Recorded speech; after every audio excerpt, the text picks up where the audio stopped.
आज का ये वीडियो बेसिकली इस वीडियो का ही एक फर्दर कंटिन्यूएशन है जिसमें हम जानेंगे सुप्रीम कोर्ट की क्या गाइडलाइंस है डीएनए टेस्ट को लेकर।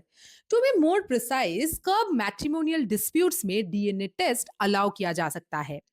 आगे बढ़ने से पहले बता दूं, क्लैट 2027 और सीयूएलईटी 2026 के प्रिपरेशन के लिए एडमिशन अभी चालू है। क्लासेस डिटेल्स के लिए या कोर्स के बारे में जानने के लिए आप स्क्रीन पर दिए नंबर पर कॉल कर सकते हैं और हमसे जानकारी ले सकते हैं। तो टॉपिक पर वापस आते हैं और जानते हैं सुप्रीम कोर्ट गाइडलाइंस को। इसके रिगार्डिंग जो सबसे पहला पॉइंट है वो ये है कि पैटर्निटी असर्टेन करने के लिए सिर्फ एक्सेप्शनल केसेस में ही डीएनए टेस्ट को अलाउ किया जा सकता है। सिर्फ तभी जब ये ओनली ऑप्शन हो मैट्रिमोनियल डिस्प्यूट्स को रिजॉल्व करने का।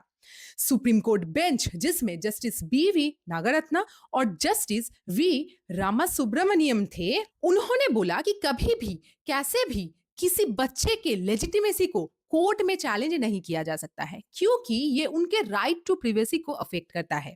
कोर्ट ने कहा कि इस चीज को मानना होगा कि बच्चों को मटेरियल ऑब्जेक्ट्स की तरह ट्रीट नहीं किया जा सकता, और स्पेशली तब जब वो बच्चा उस डिवोर्स प्रोसीडिंग में हिस्सा भी नहीं है। ऐसा इसलिए जरूरी है ताकि स्पाउसेस के बीच में लीगल बैटल्स में बच्चा मेन फोकस ना बन जाए।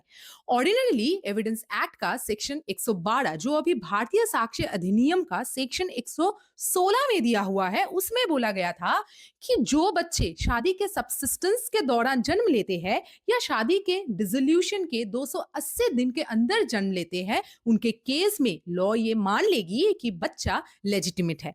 लेकिन इस प्रोविजन के एक्सेप्शंस भी है जहां बोला गया है कि अगर नो एक्सेस प्रूव कर दिया गया, यानी हस्बैंड वाइफ के बीच में दूरी प्रमाणित की गई, तब लेजिटिमेसी को क्वेश्चन किया जा सकता है।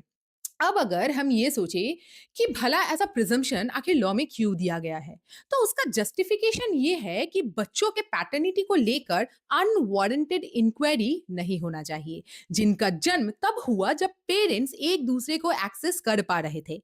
अब अगर इस लेजिटिमेसी के प्रिजम्पशन को रिबट करना है और बच्चे के लेजिटिमेसी को कोर्ट में चैलेंज करना है, तो ये दिखाना होगा कि स्पाउस शादी के दूसरे पार्टी के लिए नॉन एक्सेसिबल थे।